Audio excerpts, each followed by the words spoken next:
Falar agora de internet sem fio, ou como é mais conhecida, a rede Wi-Fi. Pode ser muito praticada, pode ser muito prática, na verdade, principalmente em locais públicos. Só que nem sempre é a opção mais segura, não. Os usuários desavisados, aqueles que não percebem o risco, acabam trocando informações por meio da rede e podem expor dados importantes, até mesmo sigilosos, sem saber que estão desprotegidos. Pois é, e por causa disso, um projeto de conscientização desses riscos na internet tem usado uma tecnologia para mapear as redes que são vulneráveis em 3 horas.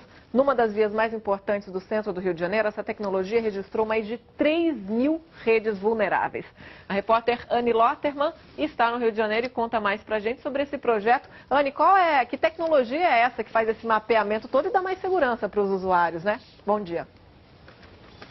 Bom dia, Raquel, Luciano, bom dia para vocês, bom dia a todos. Olha, na verdade a tecnologia é super simples, viu? É um carro com uma antena que roda a cidade captando, identificando essas redes abertas e fechadas, e essas informações são repassadas para um computador que fica dentro do carro com um software específico. Agora, por que identificar essas redes? Por que captar essas redes abertas e fechadas?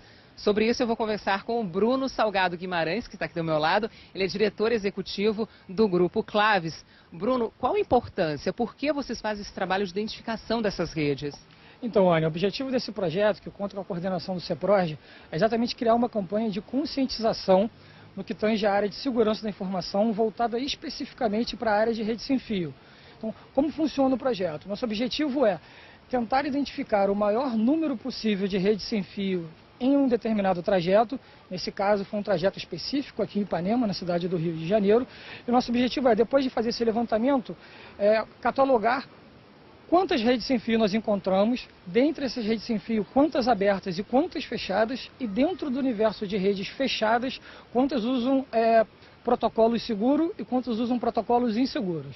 Agora, o que significa um protocolo inseguro, por exemplo? O que significa isso? Não, perfeito. De uma forma bem simples, é que quando existe uma rede sem fio fechada, se ela estiver fechada, estiver protegida por um protocolo inseguro, não interessa muito o tamanho da chave, da senha, a força da senha. Ela é facilmente burlável por um usuário malicioso.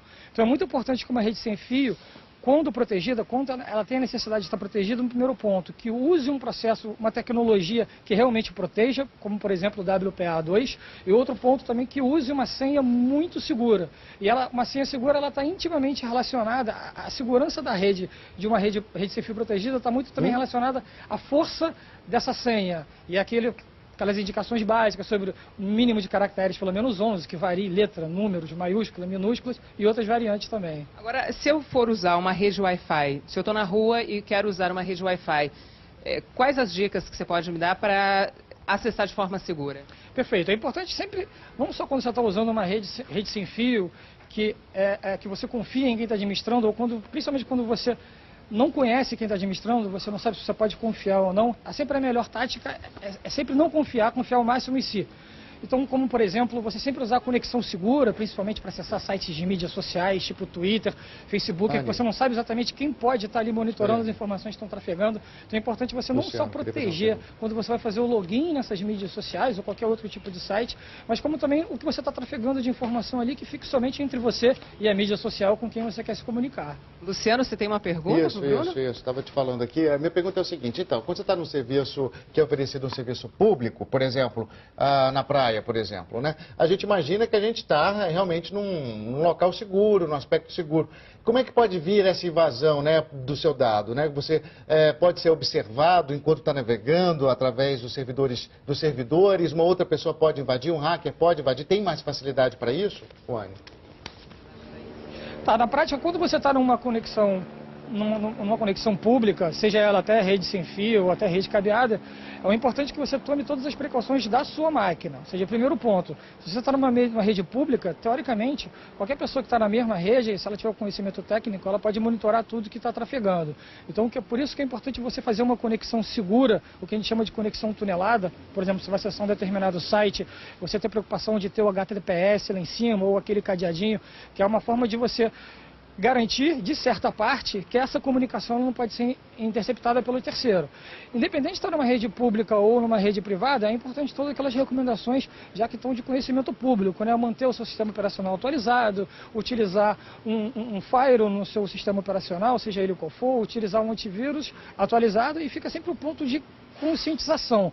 Você utilizando métodos seguros de conexão, utilizando um sistema atualizado, utilizando um firewall atualizado, utilizando um antivírus atualizado, não adianta nada se você sai clicando em qualquer link que você recebe, aquilo ali pode ser um link malicioso. Então, no final, é sempre a cultura. Agora é importante frisar também... desculpa, Raquel, pode falar. Eu só queria fazer uma pergunta, que a gente estava falando sobre essas redes sem fio na rua, né? Quando a pessoa passa, tanto que tem esse carro de vocês aí que faz esse monitoramento, né? Mas dentro dos escritórios, por exemplo, dentro de shoppings, em locais fechados, onde existe também rede sem fio, o cuidado com a segurança é o mesmo para o usuário?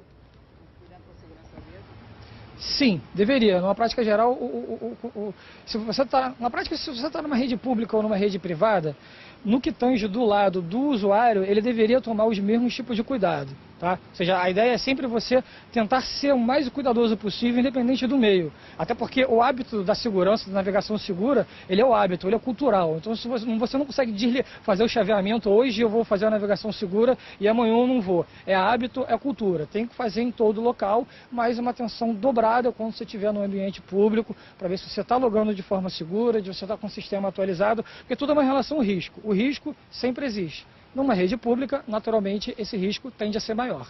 Agora, Bruno, eu queria alertar também a quem está em casa sobre a senha, né? Porque muita gente põe uma senha muito fácil, 1, 2, 3, 4, 5, 6, que todo mundo tenta e já acessa, acaba tendo acesso à sua rede. É importante também ter uma senha difícil?